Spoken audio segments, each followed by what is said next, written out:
Olá, queridos amigos, queridas amigas que nos acompanham aqui no canal da Associação Brasileira de Pedagogia Espírita e no canal Paz e Bem.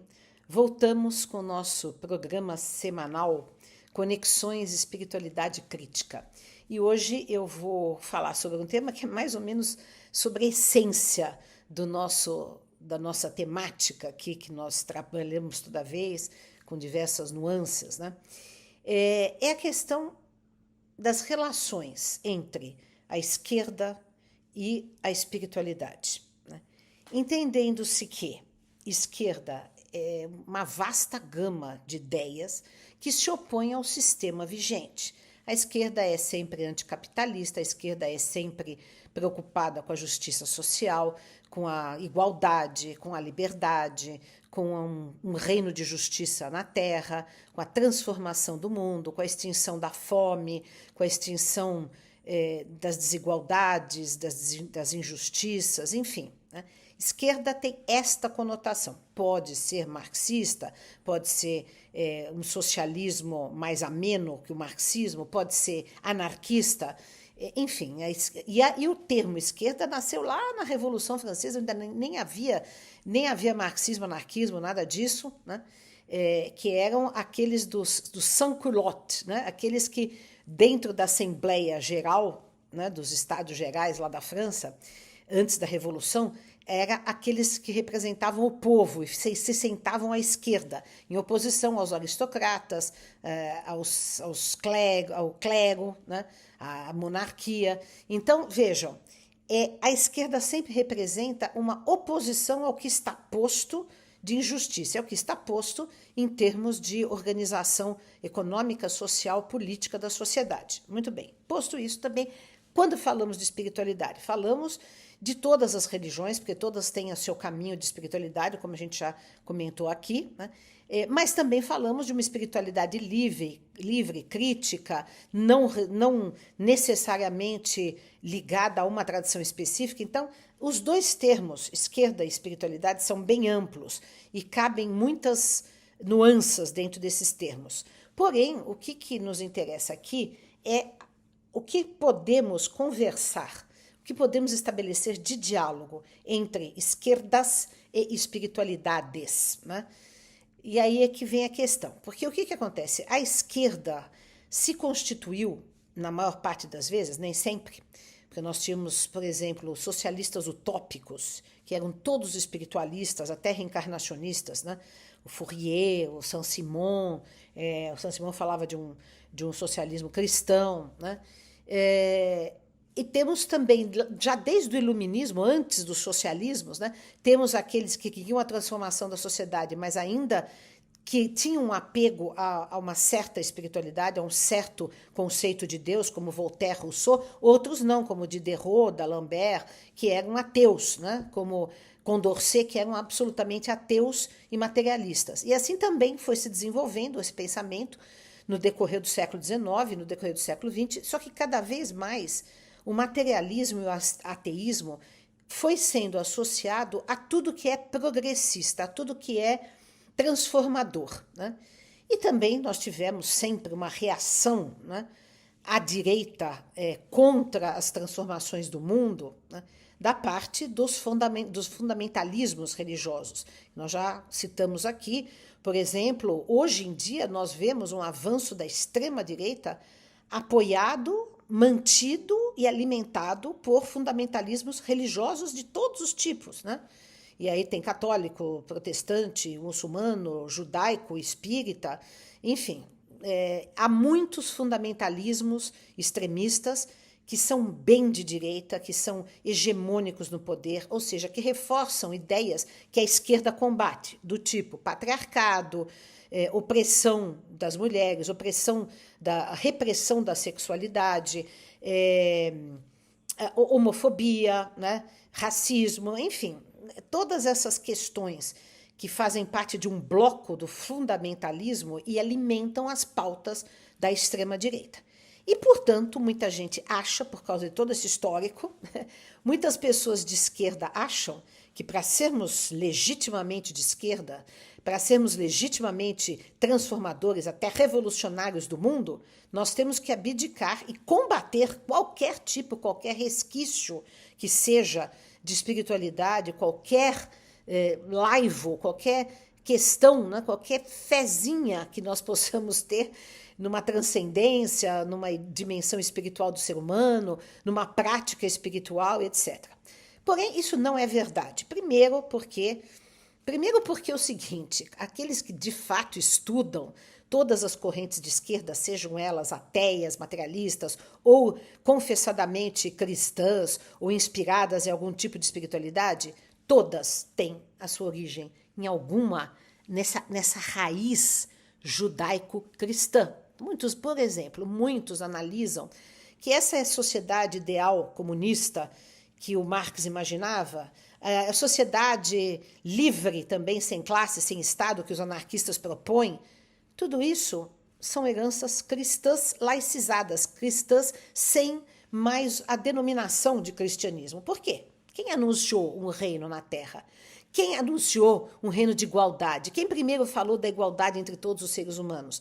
Quem deu a vida por motivos políticos, porque foi torturado e morto por um império romano e por fundamentalistas religiosos? Jesus. Então nós temos uma raiz forte na cultura cristã. E há pessoas que, por exemplo, como André Comte-Sponville, que é ateu, confesso, e que defendem uma espiritualidade ateia, e se diz, André Comte-Sponville, ele se diz enraizado na tradição cristã, diz que é impossível deixar essa tradição cristã dentro de uma visão de mundo se nós nascemos numa cultura judaico-cristã. Isso não quer dizer adotar as igrejas, as hierarquias, os abusos, os fanatismos, os irracionalismos e tudo que nós combatemos, né? Mas significa preservar o núcleo central de valores éticos, de valores de justiça, de amor ao próximo, de compaixão, de benevolência, que isto sim constitui a mensagem central de Jesus, e isso qualquer pessoa pode aderir a estes valores, né? E reconhecer que eles vêm de uma tradição espiritual específica. E também de outras tradições, por exemplo, a ideia de compaixão vem do budismo, vem do hinduísmo também, está no judaísmo, enfim. Em toda parte, entre os afro-brasileiros, entre as religiões afro-brasileiras, nós também temos valores a serem preservados, né? O cuidado com o outro. Por exemplo, nas religiões afro-brasileiras, há um grande acolhimento em relação aos homossexuais. Muitos pais de santo, nem todos, mas muitos pais de santo são homossexuais. Então, há uma abertura nesse sentido que o cristianismo tradicional sempre reprimiu. Então, assim, tudo é muito dialético, não é preto e branco, não são contrastes extremos. As coisas se misturam, se interagem, se interconectam, fazem conexões, né? Então nós temos também, por exemplo, um outro autor marxista, o Ernst Bloch, que entende que a própria mensagem de Jesus era uma mensagem não religiosa, mas uma mensagem política, de transformação do mundo através do anúncio do reino. Então, há conversas, há um socialismo cristão, há um anarquismo cristão, que é o que eu defendo, como Tolstói. Então, as esquerdas podem muito bem se misturar com as espiritualidades, dialogarem e umas virem das outras, né? Ou seja, essa troca e até se caminhar junto, por exemplo, na teologia da libertação, que nós temos aqui na América Latina, com grandes expoentes ainda vivos como Leonardo Boff e Frei Beto, que são extremamente ligados à tradição espiritual cristã e, no entanto, são de esquerda, né? E trabalham e militam por uma ideia de transformação do mundo bastante radical, né? Eu até já fiz aqui alguns programas em que eu já citei, por exemplo, o livro fantástico do Frei Beto, que é sobre o cristianismo, Jesus militante, né? Sobre o reino de Deus que Jesus anuncia, que é um reino aqui na Terra, né?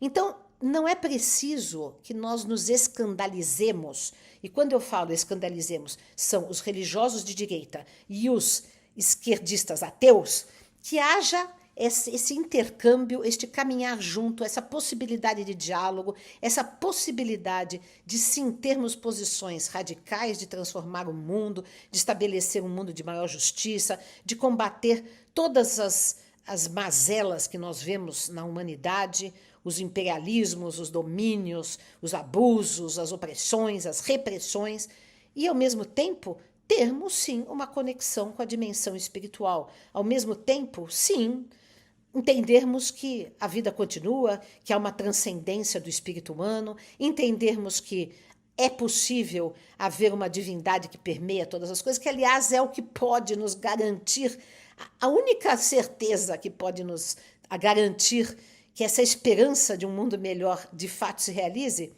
é se existe alguma coisa inteligente, boa e imanente em todas as criaturas, em toda a natureza e no mundo. Senão não há garantia nenhuma, né? Depende de nós? Sim, depende do nosso trabalho, do nosso esforço, da nossa militância, do nosso empenho de transformar o mundo.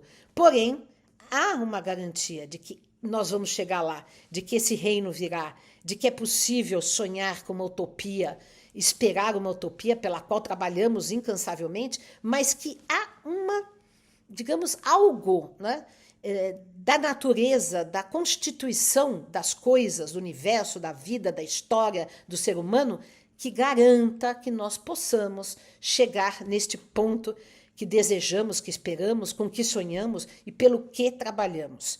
Então, nós tivemos aí recentemente o lançamento do meu livro Kardec para o século XXI e algumas pessoas, né, espíritas à direita ficaram indignadas, que é um marxista que faz, o Alisson Leandro Mascaro, que faz o prefácio do meu livro, e outros marxistas ficaram indignados que Alisson Leandro Mascaro faça o prefácio de um livro espírita e faça uma adesão, inclusive, às ideias que constam no livro. Então, esses extremismos, esses patrulhamentos ideológicos que limitam a nossa capacidade de abranger a complexidade do real, porque o real é complexo. Nós podemos, por exemplo, analisar a estrutura econômica, social, política a partir de uma visão marxista, com esse olhar cirúrgico, preciso que o marxismo tem para dissecar as mazelas do capitalismo, para combater as ideias fascistas, né? Nós podemos trazer a contribuição do anarquismo, que eu adoro, que desmancha as ideias de poder, né, uns sobre os outros, não só do Estado, mas de qualquer tipo de poder, do patriarcado, né, da educação, na educação. Né? Então, tudo isso nós podemos trazer e, ao mesmo tempo, ter uma visão de transcendência. Isso não é, uma coisa não anula a outra, pelo contrário, pode muito bem se complementar e se adensar num discurso e numa narrativa e numa racionalidade sólida, né? Que é, por exemplo, o que eu tento fazer nesse meu livro Kardec para o século XXI, né? Que acabou de sair, já está esgotado, já está na gráfica uma próxima edição. Então, estamos aqui neste empenho, né, que também esse programa faz parte disso, de nós fazermos essa aproximação, mesmo porque nós não vamos conseguir transformar o mundo sem conquistarmos a adesão do povo, das massas, e as massas e o povo têm religiosidade, têm espiritualidade. Então nós precisamos trazer uma outra forma de espiritualidade, que é crítica, que é livre, que é não hierarquizada, que é não institucionalizada, que é não submissa a pastores, a sacerdotes, a gurus, mas que seja uma espiritualidade livre, aberta, né, comunitária, horizontal. E é por isso que nós estamos trabalhando. Né? Então, essas são as nossas reflexões de hoje. O artigo que eu escrevi essa semana sobre esse tema está aqui embaixo no jornal GGN, chama-se Esquerdas e Espiritualidade. Vocês podem acessar e ler, porque aí, lógico que no artigo escrito a gente elabora melhor ainda as ideias do que na fala, mas uma coisa complementa a outra. E permaneçam aqui conosco em nosso canal da BPE e também no canal Paz e Bem. Um grande abraço a todos e todas.